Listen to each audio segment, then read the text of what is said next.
Sages in history, the Jewish sages, they teach that the reason why the Israelites were allowed to be placed under bondage by the Egyptians was because they had drifted away from the commandments that had been taught by Father Abraham.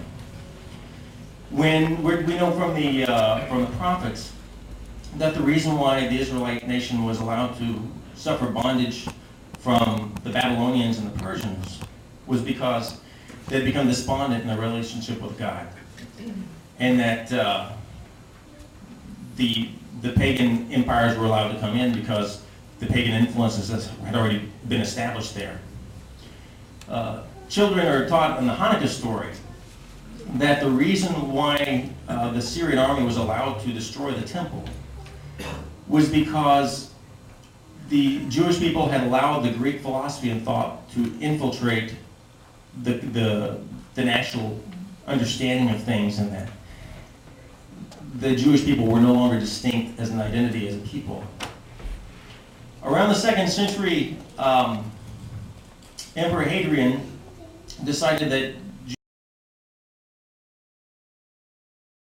and so being Jewish was illegal, and so all the Jewish people in Rome, particularly, and also in Jerusalem, were all killed or otherwise removed.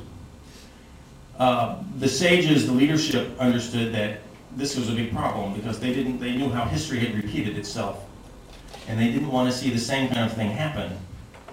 And so they developed a system of prayers, drawing from scriptures themselves, literally worshiping God in His own words, to preserve 3 very basic elements of worship that the Hebrew mind considers the elements of what worship is.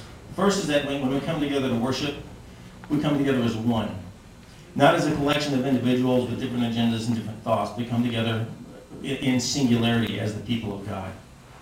The second thing is when we come to worship God alone. We don't come to hear what somebody has to say about God, or come to get something for ourselves from God, but we come to present ourselves to God in worship.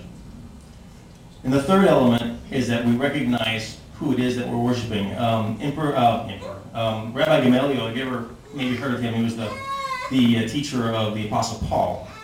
He was asked, what's the most important thing about prayer? And Rabbi Gamaliel said, know to whom it is that you are speaking.